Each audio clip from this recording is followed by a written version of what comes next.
Rev up your engines, it's 8 racing games where you get to race around Silverstone.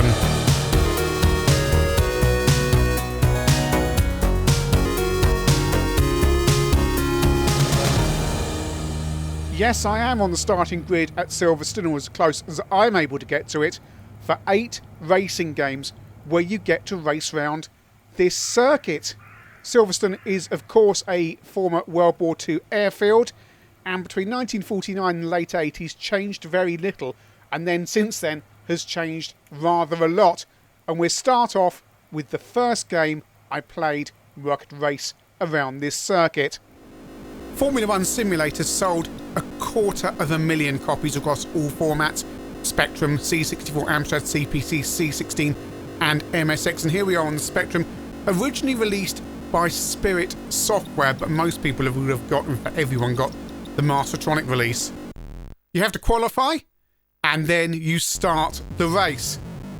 So we should be heading in towards Copse, and I'm not looking for super realism on any of these games, just fun and a certain degree of representation of the track. So we're going around Copse and overtaking cars that, yes, you can drive straight through. Spectrum, Amstrad and MSX versions are all very similar. This is the Amstrad version, and the MSX is identical to the CPC. The Amstrad version is an uprated Spectrum game. It's all very Spartan, but what are you expecting for a budget game from 1985? But it's the first racing game I ever played. My cousin had it. You do get to see the other cars in the mirrors, and it is a first-person perspective, unlike the C64, which is by Mr. Chip Software, where you sit behind the car. C16 version as well is very similar to this. On the 64, it's very hard to see if there is any actual representation between the real circuit and the game. But on the Spectrum, Commodore and MSX, yeah, the curves are in the right place, so at least there's some connection with the circuit. But if you want ultra realism on the 8-bits, you need Revs by Jeff Crammond, a name you will immediately associate with realism. Originally released on the BBC Micro, you have to set up your car first of all, and somebody mentioned to me they don't consider Revs a game, they consider it a simulation, and I kind of agree. It's very complex. You have to manually change your gears, there's no auto gear change, there's a lot of keys to press. I'm at the start line, having qualified very badly for a 5-lap race, waiting for the lights to go green. There we go, and I'm pulling away. And it's very smooth, it's very, very smooth. So we should be heading down towards Copse, and of course the old Silverstone start-finish line was on a curve. Or a slight curve, and they had to move it because that stopped being permissible. The game is so much squeezed into the memory that apparently there is game code hidden somewhere on the screen here. Presumably, I'm off, and that will happen a lot. So we try again. I'm in position 20, and we just need to get around 1 lap if we can. So should we go around to Becketts and Becketts around here? Left followed by a right. I'm not going to go too fast because I'm going to crash. There is a deep dive into how the game works at revs.bbc.light.com, and it goes into lots of details about how accurately the circuit is put together. And because these games are so Spartan and there's so little in the way of scenery, in fact there's nothing in the way of scenery, I've completely lost where I am on the circuit, but it is a completely accurate representation of Silverstone as it would have been in the mid-80s. There is an enhanced version of the game that has driving assist options, which are very useful, including a steering assist that makes it easier on keyboard and digital joystick. And there's also a C64 version, which again is enhanced and has driver aids and more circuits. The enhanced versions also have more circuits. The original release of Revs only has Silverstone. But as that person said to me, the thing about Revs, it's a simulation, a very good simulation. It's not really a game. Grand Prix circuits by Accolade. Here we are on the 64. Same people that bought you Test Drive and the Cycles. So we've qualified 6th. I'm going to start the race. Games available on many formats: PC, Mac, Apple II, MSX, CPC Spectrum, and ST and Amiga. So many formats. So off we go on the 64 version. And you actually get wobbling up and down to simulate the undulations of the track. Frame rate isn't great, but you do get a map of the circuit, so at least we know where we are. So we come up to Copse.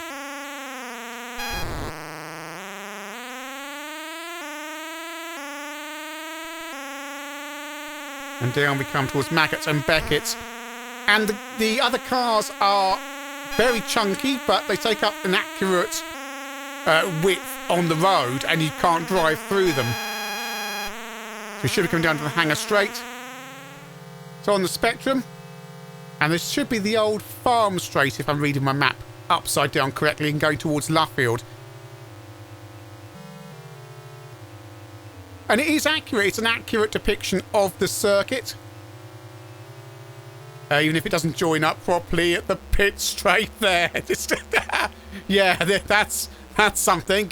It doesn't quite join up like a poorly matched scale electrics. There is pitting where you get to put on new tyres.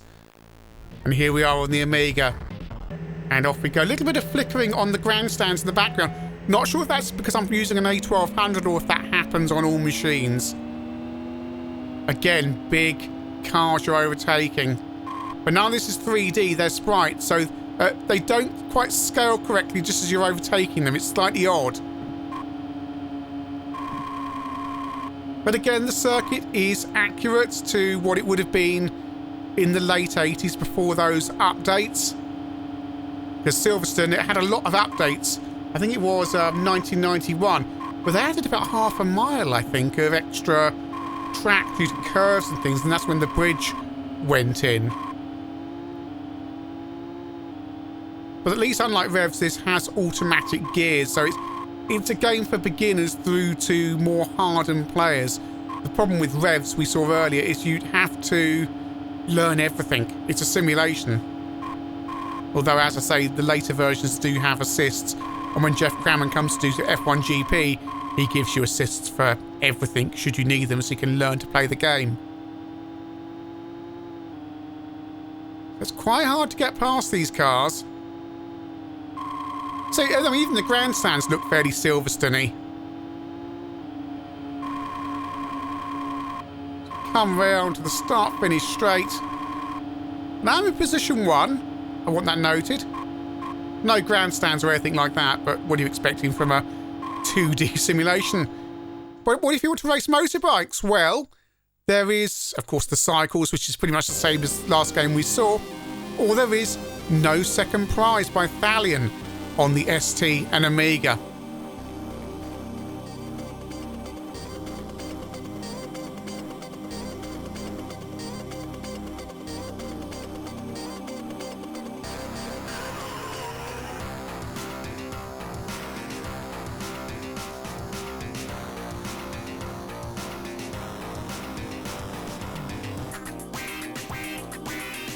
With its slightly, let's call it late night film soundtrack.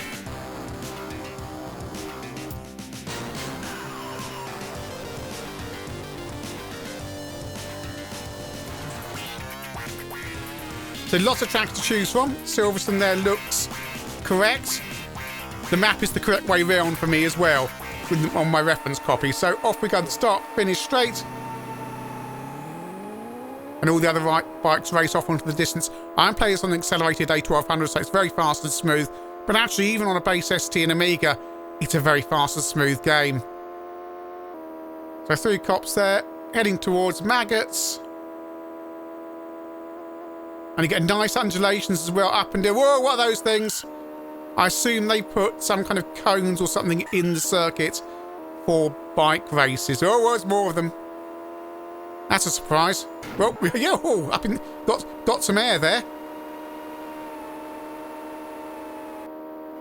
Now, one of the complaints about No Second Prize is you can only... one of the complaints about No Second Prize is that you can only play on mouse. And it's can be fiddly, but you can get used to it and you can adjust the mouse controls for sensitivity. You get all these lovely replay modes. So here I am. Yeah, the bikes aren't very detailed, but who cares? I mean, look at the speed and just the trackside objects. I am miles behind. I am the orange dot heading towards Luffield. Going around the corner there, trying to overtake the other bikes. Some people complain the bikes, you're magnetically attracted to the other bikes in some of the other reviews I saw. And I think the problem is the players are looking at the bikes and subconsciously tilting their mouse towards the bikes and therefore crashing into them. It's an excellent, fun game. You do have to master the mouse controls. Just turn the sensitivity down and, well, buy a decent mouse. But again, for the era, lovely representation of Silverstone. But what if you've got an 8 or 16-bit and you want to race on the newer circuit, the post-1991 circuit with bridge and all those extra corners?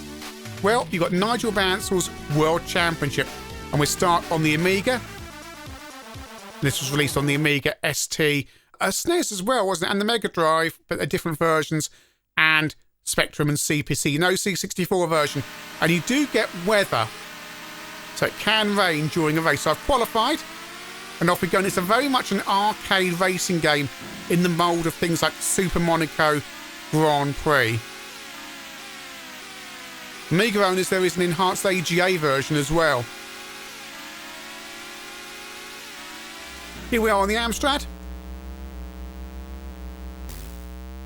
And yes, it's choppy, but this is your last, well, the last commercially released racer for the Amstrad, I think, and the Spectrum.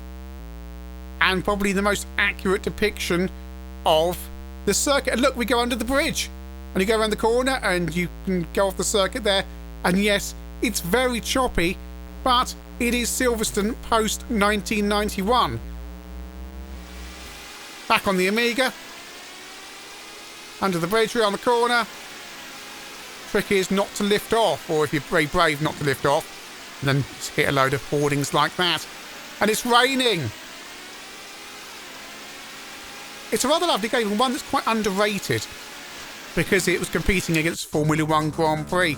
It's an arcade racer, and as such, it's very good at the job it does on all the home computer versions. And there, oh look, I'm Nigel Mansell, and I came second. Yay, Nigel, woo! Very long arms. So far, all the games we've seen have either been in the car or behind the car. But what about top-down races? Well, there's Slicks by Codemasters, a budget game from 1992 where you get to race around a top-down depiction of Silverstone. Or at least that's what I'm hoping. It's a bit like Micro Machines, and some people claim Micro Machines was inspired by this. Well, they're both Codemasters, so I'll leave that up to you. There's a career mode, you race against other drivers. I'm trying to work out how they've got this circuit laid out here, and if it's the wrong way round. So I'm struggling. I am struggling to work out if this is a proper depiction of Silverstone. Around the corner there. I don't know. I don't know if the start-finish line is in the wrong place or something. It's slightly odd. Regardless of its accuracy or not, Slicks is a superb, superb budget racer that one day I'll fully cover on ChinnyVision. Only available on the C64, and C64 owners should rightly be shouting about it. F1 World Championship Edition is a game by Domark that really lived in the shadow of many other racing games on the 16-bits and the consoles. We're on the Amiga here, although there is a Mega Drive version. And it's a multi-year game as well with updates.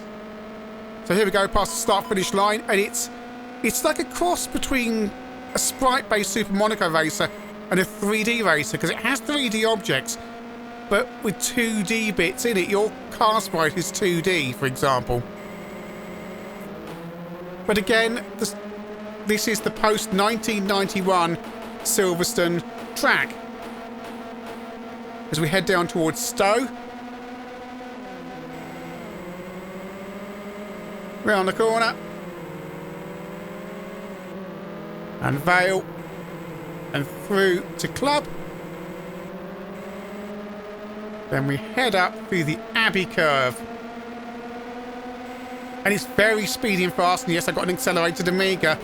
Does it have the bridge? Have we missed that? I don't think it's got the bridge. I think we've gone around Bridge Corner just there. That's the thing. You need the landmarks to be able to really see where you are. So I'm trying to follow the map on the top and match it to the one I've got in front of me. 3D pits there. Mega Drive version, which is a little bit weedy on the sound side. But it's still really fast. Got a real amount of speed about it. And a nice cornering thing where the car slightly tilts and the landscape tilts. It's good fun in the Super Monaco Grand Prix tradition. And now we come to the daddy. Formula 1 Grand Prix by Jeff Crammond, released on the Amiga ST and PC. Arguably the PC version is the one to have, but here I am on my Amiga. I've already qualified at Silverstone. And there's the starting lineup. You can change your names, which I have taken advantage of. And my qualifying time was very bad. I'm extremely out of practice on F1 GP. So on the start-finish line. And it's a 3D... Well, it's a 3D world, and you can have any view of the car you want. In the car, behind the car, and so on. I've got some driver assists on. Indestructibility and automatic gears. Everything else is off.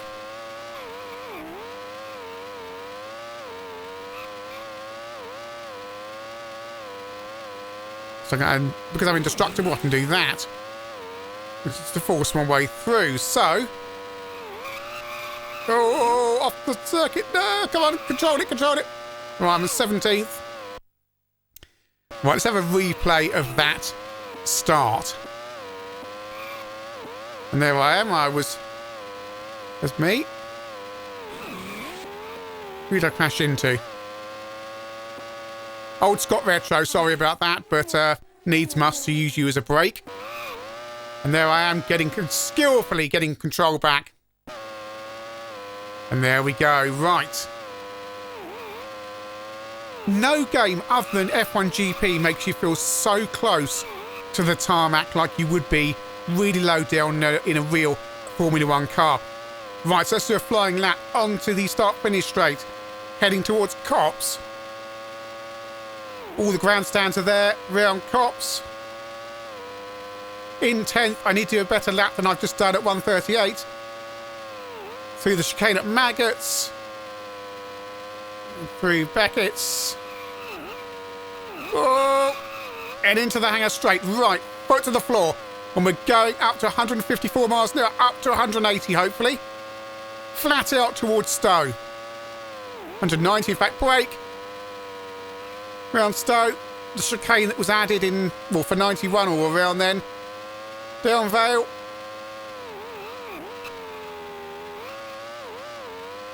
Right. Get round here. It's all designed to slow the cars down because Silverstone was such a fast circuit. Right, we're onto the Abbey Curve. And down what remains of the farm straight because bridge has been added. There's bridge. Right, only marginally lift off around bridge. And round this corner here, which is Priory.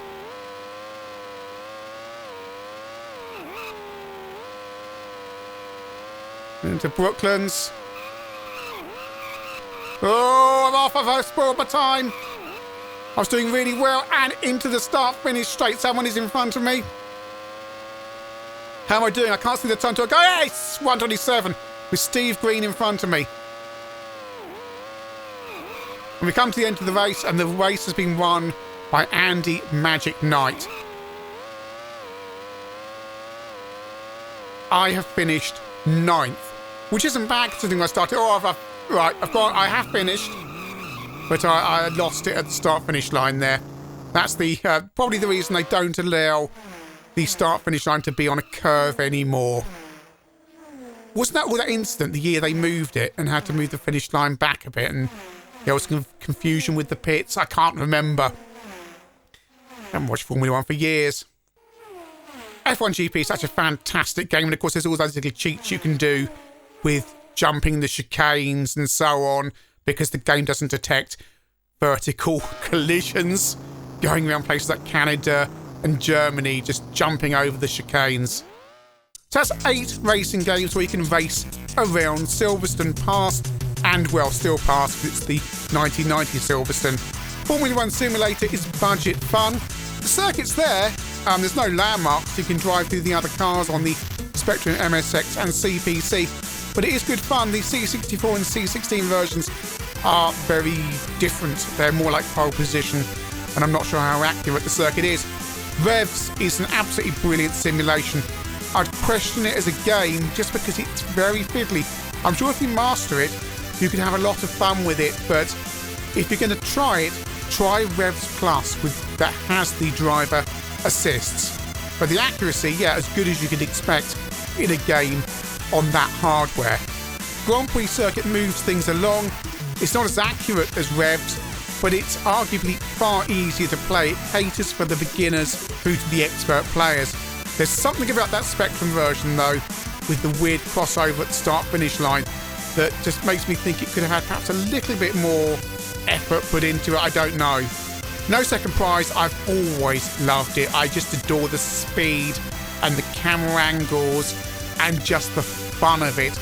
If you're having problems with it, change the sensitivity of the mouse control in the menus and try a different mouse.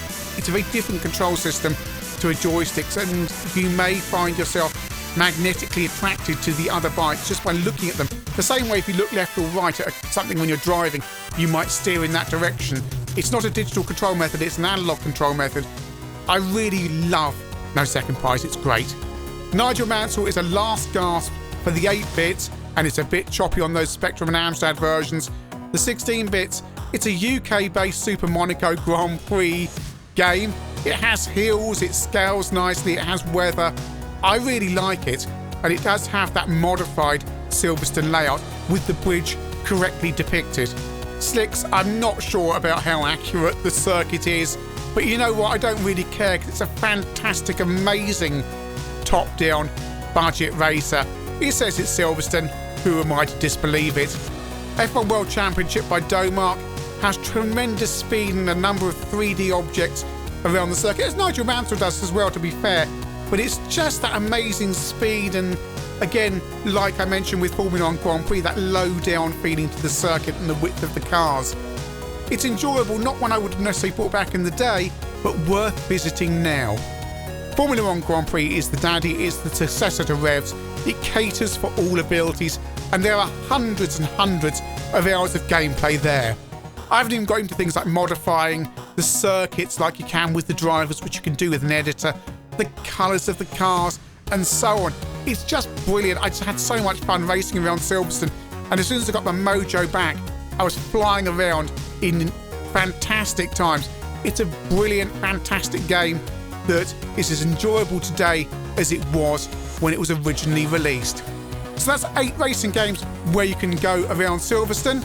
Varying degrees of accuracy there, but actually I think all these games are worth a look because they're all fantastic fun, and that's what matters.